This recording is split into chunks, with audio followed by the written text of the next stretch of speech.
All right. So I am pumped to have Jerreth Stearns here with me today, a guy that, as a fantasy football guy, I was breaking down these college football slates, and this guy was putting up 150 yards and a touchdown every week. And I'm like, all right, I gotta check out who this Jerreth Stearns guy is. And obviously, your 2021 season with Western Kentucky was, start to finish, just obliteration. So, yeah, Jerreth, how's it going, man? How's the last couple of weeks look for you? It's been good, man. Finally got the pro day out the way. It's a big interview for us, and I was happy with how I did, and I'm just excited to see how things work out in the draft and everything. Definitely. Yeah, we will get into that. I believe I saw a 4.49 40 and a 40-inch vertical, right? Yeah, Yeah, pretty good. Anytime someone gets into the 40s with the vertical, that's usually a good sign. But hey, let's start at the beginning. So obviously, as a guy who, I just followed college football, but I looked into you a little more since I kind of asked to interview you. And interesting backstory. So Waxahachie, Texas, is that how you say it? yeah, Waxahachie. Waxahachie. So you grew up in basically like a sports family, right? Yeah. I didn't fully understand the family heritage here, but you got quite a few athletes in your family. What was that kind of like growing up? Were you guys all into sports? And then I guess you can talk about, some of your siblings, your dad, etc. I mean, yeah, pretty much like we were just when we were born, there was always a ball around the house because my Yeah. dad played. He played basketball at Baylor. He likes to think he was pretty good, but like from him, we just learned and started to love sports, and then obviously like with him watching sports, and we see it on TV every day. We just fell in love with it on our own, honestly. That's cool. Yeah, I grew up in Western Massachusetts, and as we were kind of going up through the sports, I think we ended up having like two guys end up making it to like college and pro in Western Mass, and you had, a bunch of kids in your family who were like four-star recruits and going to NFL, and then you're the Triple Crown winner at Western Kentucky. So I mean, what were those like battles like as kids? I mean, I'm guessing you were all pretty competitive with each other. Yeah, we competed in everything we did. I think at the end of the day, that just made everyone like better. It's kind of made us who we are today. Cause we kind of just always pushed each other. Like even me and my younger brothers, being the younger guys, we try to beat the older brothers. Like we Yeah. competed in everything, and I think it just made us who we are today. Honestly. So I got Josh, Caden, Jameson, Jordan. Is there any others? Yeah, it's Josh, Caden, Jameson, my brother James. We just call him Jay. Jordan, and then I have another brother named Marlon. Awesome. Yeah. So definitely check into that more if you guys haven't heard. Brother for Broncos, I believe. Caden's on the Broncos. Yes, And sir. Jordan played for the Chiefs, Mm-hmm. Jameson, Texas A&M. So uh, obviously you had your dad who was a college basketball player. So you guys kind of knew like, all right, maybe we got a shot. But I like to ask when I interview, when did you kind of know like, oh, this could be like a college, like I might be able to play in college and at a higher level? Honestly, that was kind of just like going to college for sports, kind of just like what we kind of expected in our family, because like all my siblings had done Yeah. it before, so kind of like not doing that would be kind of out of the norm in our family. Right, right. Yeah. Yeah, no, when I interview other guys, they're kind of like, yeah, I think around middle school, I kind of started to think something was happening, but you guys were like, all right, let's just get to college already, right? Yeah. Yes, sir. Yeah. So, on your, recruitment, you were, you had some interesting colleges listed. I see Princeton, Army, Navy, like you had some pretty good academic schools on there. So I'm guessing you were a pretty good student along with the football growing up. Yeah, my mom likes to stay on me about my grades. She's big on you can't play football forever. So there's a lot of that stuff outside of football that you can also be successful in. And she kind of just instilled that in me. So I take school pretty seriously. That's cool. So in high school, you're in Texas, which is obviously a heavy high school, you know, college football, high school football state. What was that like for you guys? Did you guys, so again, growing up, my experience, we always had the kids who were like in basketball, the two brothers who were like 6'6", and we're like, oh God, were you guys the Stearns brothers just kind of rolling into town and beating up on people? Actually, me and none of my brothers really got to play together much because Josh is so much younger than me. And then Caden, I only got to play one football season with him. We were just freshmen. And then he moved back to Cibolo with his mom. So we never really got to team up on anybody, sadly. Word. Okay. But yeah, in terms of your high school experience, obviously you're getting recruited. So what did that look like for you freshman year, sophomore year? Were you kind of already starting from that point on? Actually, no. Honestly, I wasn't getting recruited very highly, honestly. I didn't get my first offer until the end of my junior year, and it was Army. And they wanted me to go play quarterback, actually. Wow. Yeah, and then Navy offered me like soon after that, and then Princeton and Columbia. And I was gonna go to Army to go do the triple option thing, be a little quarterback. But then Houston Baptist offered me right before signing day to play receiver, so I flipped. Yeah, that's actually a pretty prestigious position over there with the triple option. You'd be getting a lot of touches over there at Army with that system. But yeah, ultimately you chose Houston Baptist. So what was that sort of decision process like? As I mentioned, you kind of had some pretty cool colleges after you with that type of stuff. So when Houston Baptist had just brought in Coach Zach Kelly, and he was preaching the air raid thing, and the first thing I think he said to me was like, "You guys, you'll get at least 60 catches a year." Hearing that, I'm like, okay, like, and I never really played receiver before, but I always knew I had pretty good hands, like just natural ball tracking abilities. So I wasn't nothing against Army, but I just didn't think that was for me personally. So I decided to flip last minute. Yeah, you didn't want to end up like, well, you would have been the quarterback, but you don't want to end up like Calvin Johnson in the triple option, the guy going up for his one target a game.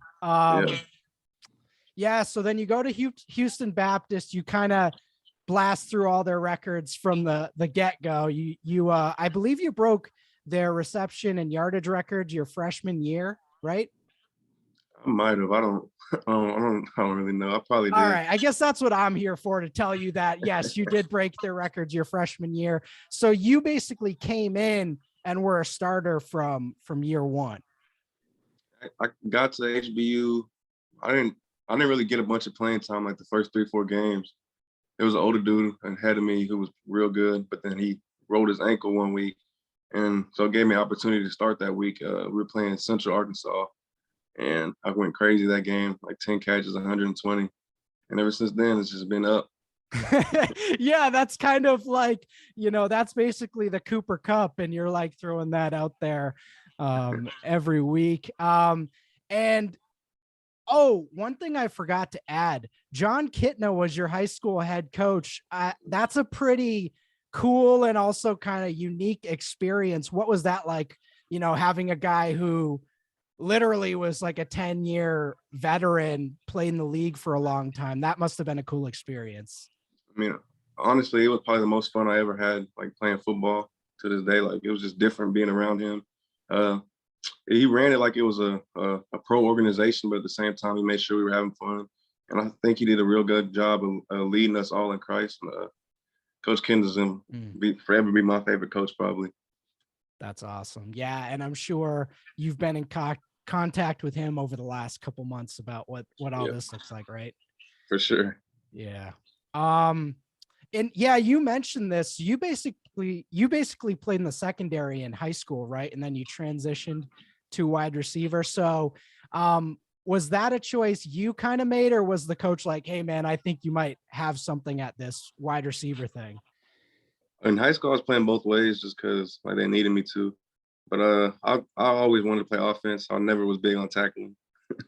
But Right. Yeah. yeah, Yeah. but then I didn't really get any offers at DB anyway, so I knew like that wasn't gonna be my thing. I was just pretty good at just sitting in the zone if the ball was thrown up and I could make a play on it hopefully. But DB was never really my thing seriously. So I knew I was gonna play offense. I just didn't know exactly what on offense yet. Right. And then yeah, so at Houston Baptist, you meet this guy named Bailey Zappi, who ends up being a pretty good quarterback. So initially I was going to ask, when you transferred, when did you know Bailey Zappi was going to be a good combination? And then I realized he transferred with you. So when did you guys kind of know this was going to be a combination that would work at the college level? I mean, early in my freshman year, Bailey was already a leader there, and I kind of just followed him a little bit and just kind of saw how he worked and things like that. And he always attacked the game like a pro, so we kind of just gelled through things like that. And then probably after my sophomore year, when it was me, him, and Ben Ratzlaff, we were a pretty good trio. And I think after that, we just realized we could really like college football together. Yeah. And so your year at Western Kentucky, I was watching these games earlier in there. I'm like, man, these guys have pretty good chemistry for like, Stern's really transferring 1 year, which I have some questions about that we'll get into. But yeah, so the next 3 years, Houston Baptist, you're kind of plugging away there, as sort of the featured wide receiver. You mentioned Ben Ratzlaff. So he was the leading receiver that first year, and then you guys Mhm. kind of started to become, this like duo. How did that kind of work over those next couple years? Ben got there. He was a JUCO transfer, and I remember him first coming in. He made a crazy catch like the first day, and I was like, "Oh yeah, we got a piece that we really needed on this offense." And just ever since then, like Ben just been one of us, and honestly, I'm excited for him. And yeah, pretty good pro day, and I'm excited to see how that turns out for him and everything. Nice. All right. So then this leads to my ultimate question here, which we kind of talked about before we got rolling. So Western Kentucky, Houston Baptist, I went through their coaching staff. I was like, all right, was there a head coach that transferred there that got them to go? How did that end up happening? And obviously you, decided to transfer after your junior year, thinking you could, kind of shift into that Division 1 situation. But what did a coach reach out to you, or did you kind of say, all right, let's go, guys? Or did they reach out to Bailey? Or because I know your brother Josh transferred with you as well, Ben did as well. So what did that all look like? They were like, let's get all of you and throw for 60 touchdowns this year. So when we found out Coach Kelly was leaving, me and my little brother had already been kind of thinking about like in the portal because we just had a crazy COVID year we only played 4 games, but Right. me and him both had great seasons. And we obviously want to go play FBS football and just more exposure, better competition, things like that. But then when he left, we were like, all right, let's hit the portal. Let's see what happens. And then literally like probably an hour after being in the portal, Coach Kelly called us and everything. And Coach Helton here was on FaceTime with us and everything. They offered me and my brother right away. But we probably committed that day, or if not the next day, because we're familiar with Coach Kelly's offense and everything like that. And Coach Helton has a real good winning culture here and everything. He showed us the facilities and everything was super nice. So we committed probably the next day. But after that, it was trying to get Bailey to get on board because he was blowing up when he hit the portal. So it probably took us about a week and a half to get Bailey to commit to him. Nice. Yeah. Yeah. He probably wanted to stay with his number one Yeah. top couple targets. So yeah, that makes sense. And obviously going into that year, you guys basically hit the ground running right away. I watched your first game and it was like, I think you had 10 touchdowns, 2 touchdowns, like 10 catches, something like that. And it was kind of like locked in from the beginning. When you got to Western Kentucky, what did the system look like? Was it kind of similar to Houston Baptist, or was it like you guys had to go in and sort of learn something new? It was pretty much the same stuff. He changed a little bit of stuff, but I mean, the guys here did a real good job taking us in. At the same time, we did a good job helping them learn the playbook. So I think we were just feeding off of each other. So I think it was just a great mesh, honestly. Yeah, totally. And, I kind of had a question here that kind of made me laugh after kind of watching, the whole year. It's like you were kind of open a lot.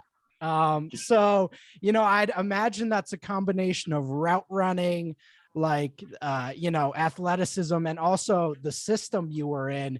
Obviously, incredibly prolific year for you. I mean, what did that look like? Do you realize you're getting 10 yards of separation and just kind of like flying through these defenses every week? I'm sure you do, but in the moment, is it like, wow, I thought, this would be a little more resistance here? Honestly, no, I really don't even think about those kind of things. But I mean, yeah, a lot of times Coach Kelly did a great job scheming us up, putting us in a position to be successful. And like, that's what any receiver can ask for, you know what I'm saying? So Totally. Yeah, so I'm gonna screen share the game log from this year.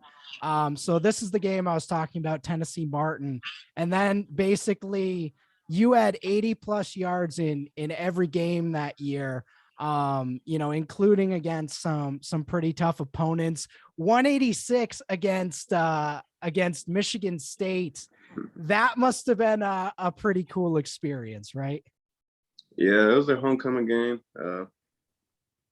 I'm not happy with how the game went, but Yeah. yeah, just seeing stuff like that is crazy to think about. Because coming from HBU, I would have never thought, I would put up 180 yards on Michigan State defense. But I mean, it's a blessing, that's for sure. Right. And then sort of, you get to Western Kentucky. I'm curious if like, Taiwan Taylor was a pretty prolific receiver there for a few years. Did any of the guys reach out to you throughout the year? Tyler Higbee, I know, is there as well. Did they reach out to you during the year like, hey man, this is a pretty good year you got going on? No, not really. They kind of would like just like show a little support on the social medias and stuff like that. They never really reached Yeah. out to me directly. I'll see them around and stuff. They'll dap me up and things like that. And Coach Ellis kind of put me in contact with some of the dudes he used to coach. So that was really about it. Cool, cool. And so you get to the end of the year. So, you mentioned the COVID year. Did you have another year of eligibility Yes, I to did. use? Yeah, Hmm. because obviously the red shirt I knew about, but then with all the COVID protocols, I'm like, all right, I don't know how this COVID eligibility year happens now. I know a lot of guys counted it as a red shirt. So you Hmm. had another year potentially to go back, but you were kind of decided like, I've done enough. I'm going to give the NFL a shot here. Yeah, pretty much. I feel like I was ready to play in the NFL. I think I had a pretty productive career and put everything I needed to put on tape, honestly. So I just see where God takes me now. Absolutely. Yeah. And to go along with that, another thing, you won the Triple Crown in college football. For those that don't know what that is, led the nation in receptions, receiving yards, and touchdowns.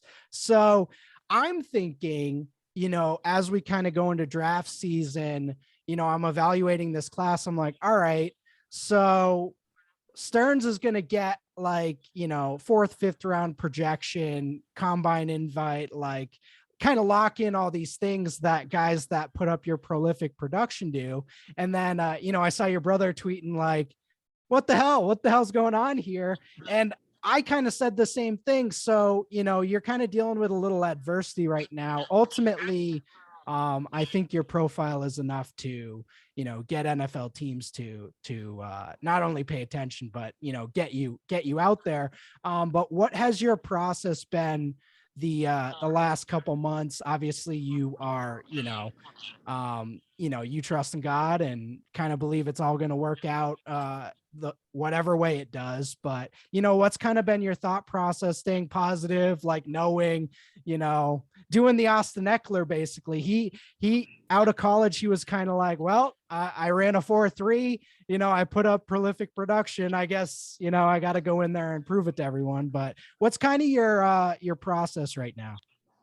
Honestly, I probably in my In my opinion, I've been slept on every step of the way, so it's nothing new for me. I'm not mad about it. I'm not salty. I didn't go to the combine, anything like that. Like those guys earned their spot at the combine, just like I worked for my pro day. Like all those guys earned it, so I'm happy for them. I'm grateful to be in the position I'm in, honestly. So I just keep a positive outlook on it. I still had an opportunity to show everything I needed to at pro day, and just wait till the draft now. Cool. Yeah, that's a great, very mature outlook. And I appreciate that. So, as we sort of head towards the draft, have you heard anything about teams kind of looking at you, or sort of after that pro day? I mean, you put up some pretty good numbers. Were there any NFL teams there kind of like, huh, all right, what do we got here? I mean, yeah, when you got Bailey Zappi and Malone on your team, we had all pretty much all the teams out there, I think. But definitely after the pro day, I definitely talked to a couple of teams. A couple of teams I had already heard from, like at the Shrine Bowl and stuff like that. So it'll be interesting to see for sure. Yeah, yeah. And so I kind of have in my mind a few guys I think like your game resembles. Do you have, like, growing up, did you have a guy you kind of looked at? Obviously you were playing, secondary some of that time, but was there kind of a guy at the beginning you were like, all right, my game's kind of like this? Uh, Growing up, no, I wouldn't say I was like trying to. I loved Reggie Bush growing up, but I wasn't really a running back. I tried to play it because of Reggie Bush, but then like I started liking Steve Smith, those kind of guys. Oh I don't really, yeah. I don't really compare myself to him, but like just being a smaller dude, he's a dog. So I Yeah. liked him. I liked watching him, and then I feel like now I'm like a Cole Beasley kind of guy. If I had to give myself a player comparison, Yeah, I looked back to like Brandon Cook's profile at Oregon yeah, State. You kind of had that all purpose, you were used close to the line of scrimmage. You also were used on deep targets. So I see a little, similar size type stuff. And yeah, yeah, obviously everyone is different, but I have fun with that stuff. I'm just the fantasy draft yeah. guy. So yeah, I mean, the next couple months, I'm guessing you're training right now. In terms of the pro day, I always am interested in this. I know some dudes go to like they train for like the 40 to like boost it up, zero point 0.5 seconds. Ultimately, unless you're running a 4.2, I think NFL teams kind of have an idea how fast you are already. Yeah.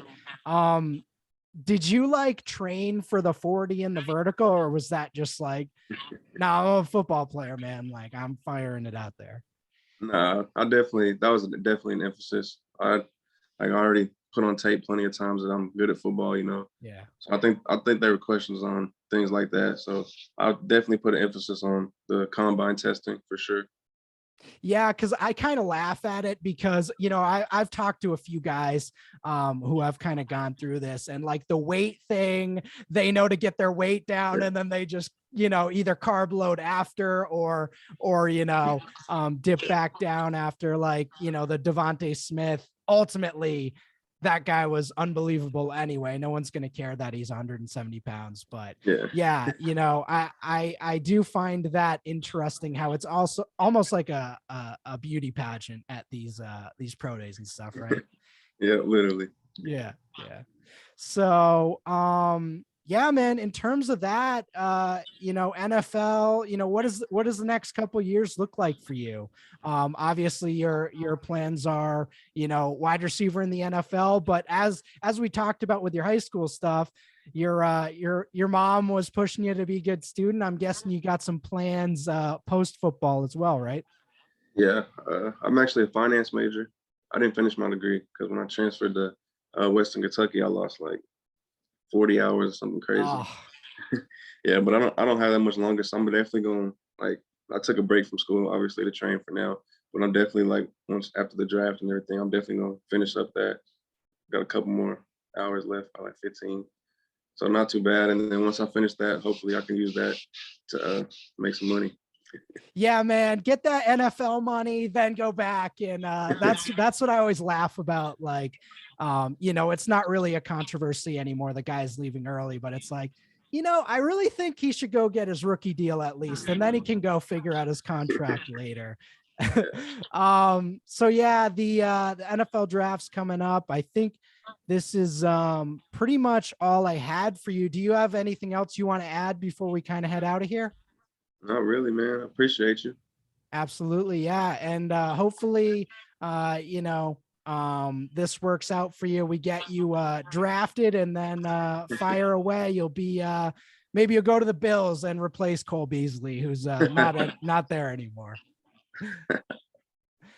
Cool, man. Well, I really appreciate the time, Jerreth. And as always, good luck in the next couple months. And hopefully I'll see you, on some NFL depth charts at the end of the month.